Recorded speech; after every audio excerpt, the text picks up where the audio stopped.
Alright, this is it. Ace tier heroes and contraptions. The patch. Ready, guys? You guys have already read this, so it's not actually hype for you. Alright, contraptions. Contraptions are placeable items. Contraptions, when on the board, behave like regular units. You can drag them around and they affect gameplay in combat. Contraptions do not count against the unit cap. That's interesting. I guess we'll actually see what they are later. Aces. Tier 5 units are now called aces. Each is the capstone of its associated alliance. Each ace unit, in addition to its regular abilities, offers a new ace effect that is enabled when you have at least one level of its associated alliance. Okay. When at least one level of that alliance is enabled, when an ace unit appears in the shop, the odds of it being the ace unit associated with that alliance is increased by 15%. So basically, it's the same thing as legendaries, but they're synergy based, which I think is really good. Like, I think this is a good change for the game. I think the biggest problem with legendaries for the longest time is they weren't synergy based. And I think that I like that you're more likely to find the ones that hit the synergies you're looking for. That makes a lot of sense. We'll have to see exactly how they implement it, because there could be stuff that needs tweaks. We'll see. But I think this is the biggest thing. The problem with legendaries for so long, and this is like where good stuff meta comes from, it's a big design problem that the legendaries were just not really high synergy cards, right? So, for example, stuff like Medusa and Troll, like obviously they have alliances, but they have weak alliances, right? Like Scaled is powerful, but you only want to pair it, right? So you pair Medusa Tidehunter, they're both Teamfighter, they're both Scaled, and then you just like run a bunch of things all the way down, right? You don't actually play, you know, there's no like Knight and, you know, legendaries, right? There's nothing that you actually want to play for high synergies. There's Lich, if you want to be on like 6 mages or something, but most of the legendaries had weak alliances. Now they're incentivizing you more so to fit them into actual synergies, I guess. And I guess we'll have to see what the actual changes are down there. These are the two biggest changes, but it looks like if we're just going down, we're not going to see that yet. Improvements to the friend UI. Nobody cares. Remove UI. You can see the next level's odds of finding a particular hero. Sure. Unit status panel notices correct armor values during combat. Cool. Speculative fix for anti-mage, sometimes not doing speculative fix. Improvements to AI pathing. Oh, the pathing. Thank God. Okay. Bloodseeker. Alliance changed from human assassin to human Deadeye assassin. Bloodseeker is now a Deadeye. So this is really interesting. So in the early game, you can run like Bloodseeker plus Sniper, and Bloodseeker will attack the weakest health unit and just like go off. That's a potentially big upgrade. It is. Maybe something like Scrappy's Assassins makes more sense. Like level 3 Bounty Hunter in Scrappy's. If you get the Gyrocopter later anyway, it's like you use Bounty Hunter plus Sniper in the early game, and then in the late game you get out of Sniper and get into Gyro, because you only want to be in 4 Scrappies anyway. You know, Scrappy Assassins, there's some links there. It ends up making some sense. Or you can just run like normal. I don't know. It's interesting. I suspect it's not going to be the biggest deal. I suspect Bloodseeker's still going to be kind of bad. But, you know, maybe not. Maybe not. He would keep changing targets and wander around. Yeah, that's the one interesting thing about this. The other 2 Deadeyes are ranged, right? And I believe, correct me if I'm wrong, but I think the way Deadeye works is you do have the ability to change attacks if between attacks another new lower health unit gets lower. And now that Bloodseeker is here and he's melee, that's actually kind of awkward for it, because in theory, unless they made him actually stick on targets, then Bloodseeker might literally just run back and forth, which is kind of bad. But he's a fast runner, so maybe it's actually okay, because he does want to be on something that's attacking, that's something that's lower health. I'll definitely have to try Bloodseeker 2 and Sniper 2 early, you know. I mean, if you find something like a helm for a Bloodseeker 2-star, find a Sniper for it. Sounds good. Why the hell not? Bounty Hunter. Oh, the bounty buff we were all waiting for. Plus 5 attack damage. Plus 10 attack damage on the minimum. That's an average of plus 7.5 attack damage. That is 1/4 of a Claymore you are getting for free.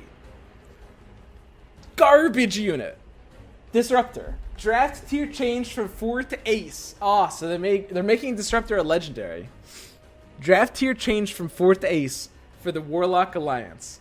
Alliance has changed from Brawny Shaman Warlock to Brawny Warlock, so now there's only 3 Shamans in the game. Maximum health up 200. So now Disruptor level 1 is kind of like more so something you can have in a frontline at 900 health. Before it's like you needed to 2-star him. 700 was just a little bit too low. But now 900, it's getting to the point where you can maybe frontline a level 1 Disruptor. We'll see. Attack damage minimum. Up by 9 and 10. That's an increase of 9.5 damage per attack. Disruptor hits like a truck. Ace effect. The effect of the Warlock Alliance is now applied to 2 units in addition to the Warlock itself rather than 1 unit. Which means you're getting 50% more lifesteal. So you would think that, in theory, this is a 50% increase on the power of Warlocks. And I think it's quite a bit more than that, right? Because it'll link to the 2 lowest health units. And the link to the Warlock itself was usually less important than the link to the other unit. So I think it's about twice as strong, instead of more like a 50% increase. That's a pretty big deal, by the way. They're trying to make Disruptor like less of an auto-include, because it's a legendary now, but I mean, giving it this Ace effect, I mean, this is pretty insane. This is pretty good. Okay, Enigma. Ace for the Shaman Alliance. Ace effect extends the effects of the Shaman Alliance to your entire army. What the fuck? So there's only 3 Shamans in the game now, right? It's Enigma. Disruptor's not a Shaman, which is a big nerf to Shamans. So now it's just Enigma, Shadow Shaman, and Arc Warden. And this is a big deal, because before, the reason Shamans were good was because you kind of only had to run 1 bad Shaman. Now, you have to run 2. You have to run Enigma and Shadow Shaman? You only need 2 Shamans now? No, never mind. Guys, okay, we'll get to that later. You guys are allowed to spoil me for stuff that's relevant to what I'm saying, because I don't want to talk like a fool. This is interesting, though. So you only need the Alliance pair. Arc Warden's still very good. So Shamans are still decent. If you just get Arc Warden and Enigma, your entire team just has a 1 in 6 chance to chicken any attacker? Dude, what the fuck? Really? That's it? That's all you need? It's 10% now? Okay. But still. Okay, interesting. I mean, Arc Warden's still kind of auto-includey as far as I've seen, so you kind of only need the Enigma for this. We'll see. Gyrocopter. Ace for the Deadeye Alliance. Grants Deadeye units 2 strike, which means they cannot miss. Which is pretty shit. Obviously, like, you can look at that and you can be like, wow, I can counter the elusives. The biggest thing is you go through Disruptor's Static Cloud. I mean, what other mischances are there even? Riki's not in the game. It's just like the Static Cloud and elusives, right? Am I forgetting one thing? Because that's a pretty weak Ace effect. Like, compared to the other 2. Vanguard? Does Vanguard have a mischance now? What the heck? Wait a second. The birds? Oh, right. You'll have the easiest round 25 creep round of your life with this Ace effect. Okay. Lich. Ace for the Mage Alliance. Your army's mana generation from attacks is increased by 10% per Mage Alliance level. That sounds pretty weak. It's just... Okay, it's not on the level of, like, the Warlock one. Because 10%, most of your mana generation comes from taking damage and from Crystal Maiden.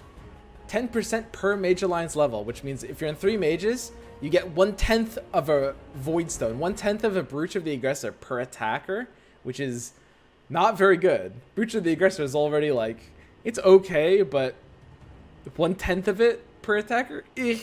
6 mages? 20%?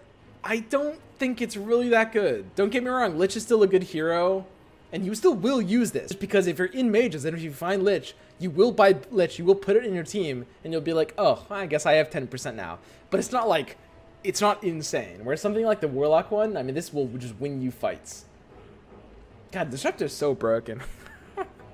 Could be better than it seems, IMO. I could see it being a bit better than it seems. I think it's pretty bad, though. Medusa. Ace for the Scaled Alliance. Attack range changed to 3. Ooh. That's a pretty big deal. That means she can no longer just, like, be super backline DPS. That's quite interesting. So another thing that's interesting to understand about Medusa is that with her attack range is more important than an attack range on a normal unit actually would be. And the reason for that is because her split shot works like DK's Dragon Breath, but only for things that are in her attack range, right? It's the same as DK's Dragon Breath. So if we look at Medusa here, oh, look at this ace tier graphic. That's actually so cool. If we look at Medusa here, split shot's the same as Dragon's Breath, or not the spell, the like splash, right? It's within 1 cell of her primary target, but only if she has the range to hit it, which means a reduction of her attack range literally means it's a reduction of split shot damage, and she will not walk forward to have that extra range. So that does actually nerf her a decent amount. Ace effect grants scaled units retaliate. Oh, I missed retaliate. When a unit with retaliate is attacked, they apply a 25. So it doesn't say this doesn't stack, but it probably wouldn't stack, right? Is this stackable? Does anybody know? 25 damage per second alliance level debuff to their attacker. I mean, old retaliate never stacked. So per alliance level means if you're on 4, then it's 50. Unfortunately, 4 scaled is just not really a thing. You just don't really do that. It's too all over the place. If you're against mages, if you have 2 scaled, you're usually enough to beat them. So, and Stone Gaze radius down to 3. Oh my god. Holy shit, that's so bad. Why are they nerfing this unit? Medusa's ass. What the heck? Garbage unit. Moving on. Holy shit. Ogre Magi will cast Bloodlust on himself first, then on allies ordered by distance. Closest first. That's interesting. Woof. So, immediately... Okay, let's break this down. Is this a nerf or is this a buff? I would say it's a buff for the early game. The important thing to understand about Ogre... We can see there's like... They changed the art. The important thing to understand about Ogre is that if you cast an Ogre Magi himself, the attack speed bonus is better, and you can control it. So in the early game, if you have like an Ogre 2-star, he'll always cast on himself at the start of the fight, and it's always strongest on himself, because it goes from 9